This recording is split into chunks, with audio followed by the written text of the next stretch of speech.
2024, bull run ou pas? Salut la crypto team, j'espère que vous êtes en pleine forme. Je ne sais pas vous, mais je sens que 2024 va être une année fort sympathique. Mais est-ce qu'on va avoir un bull run ou pas du tout? Est-ce que les Lakers seront champions? Non, je ne sais pas, je n'irai pas jusque-là. On va parler crypto bien évidemment et on va parler Bitcoin pour savoir si et on va avoir cette fameuse accélération exponentielle to the moon pour voir si on a ce qu'on appelle un bull run ou alors, pas du tout et on va rester dans les eaux actuelles. Des rappels s'imposent bien évidemment. Bull market, marché haussier, on passe de 30 à 40, à 45, à 50 000 $. C'est à peu près ce qu'on va probablement vivre, ça c'est quasiment une certitude. Et un bull run, c'est quoi? C'est quand on passe de 60 à 70 000, à 80, à 90 000, et le tout en un mois, 2 mois. C'est vraiment une forte accélération, c'est ce qu'on appelle un bull run. Et pour remettre dans le contexte, l'année 2022 et l'année 2023, c'était quand même relativement compliqué. 2022, on a pris les tartes dans la tronche avec FTX et compagnie, coucou le chat en même temps. Et on a 2023, une année de reconstruction où Bitcoin a quand même plutôt bien accéléré. Mais ça n'a pas non plus été extraordinaire, sauf pour les gens qui ont acheté le bottom à 15 000 $.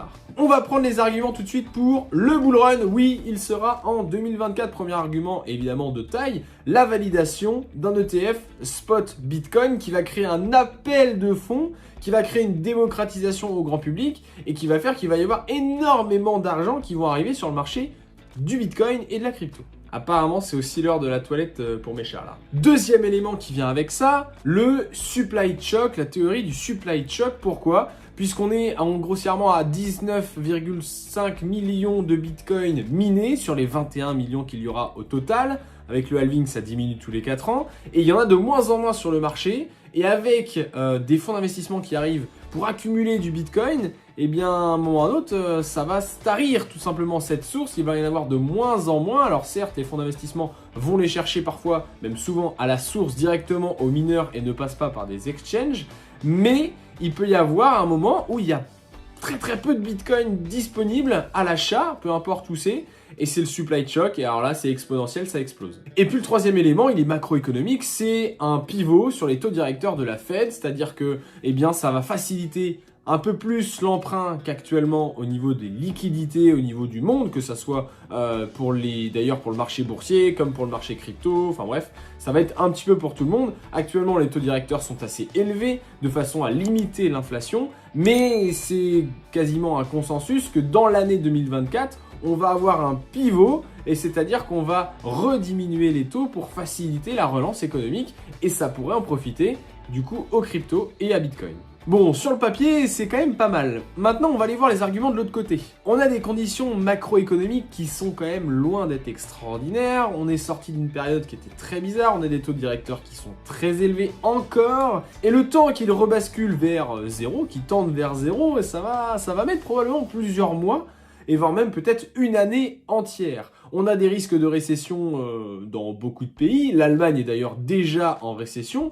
Et c'est pas dans ces climats économiques en général qu'il se passe vraiment des accélérations importantes sur les marchés financiers. Et encore moins sur un marché financier qui est considéré à risque. Autre donnée intéressante, le temps entre le halving et l'ATH sur les précédents marchés haussiers et sur les précédents donc bull run. Par exemple, sur le dernier, on a eu le halving en mai 2020 et on a eu un premier record Bitcoin vraiment atteint en avril 2021, ce qui fait 11 mois, et même novembre 2021, ce qui fait 18 mois après le halving. Le halving, là, il est prévu grossièrement en avril ou en mai 2024, donc ça repousse en 2025 le potentiel bull run. Et dernière chose, on part de loin avec la crypto.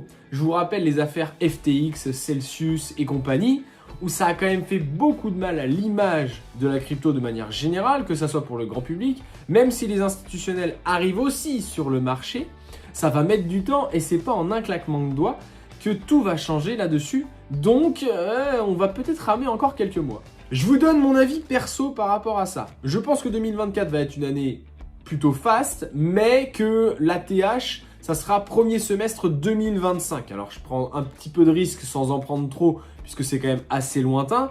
Mais 2024, on va être quand même sur une année de construction de portefeuille, sur une année encore d'accumulation. On a encore du temps pour accumuler. Bon, les gars, faut quand même pas attendre 6 ans, parce que ça fait depuis novembre 2022 que je vous en parle. Mais finir l'année 2024 entre 60-70 000 $ pour Bitcoin, pour moi ça me paraît complètement cohérent, et même aller chercher pourquoi pas 80 000. Vous voyez cette fourchette là qui est juste au niveau de l'ATH. Alors on est quand même plutôt bien curieux de savoir ce qui va se passer en 2024. Affaire à suivre sur les prochains mois. Restez bien évidemment connectés, abonnez-vous à la chaîne pour pouvoir avoir toutes les news en temps réel. Et puis il y a le canal Telegram aussi qui commence à sérieusement tourner.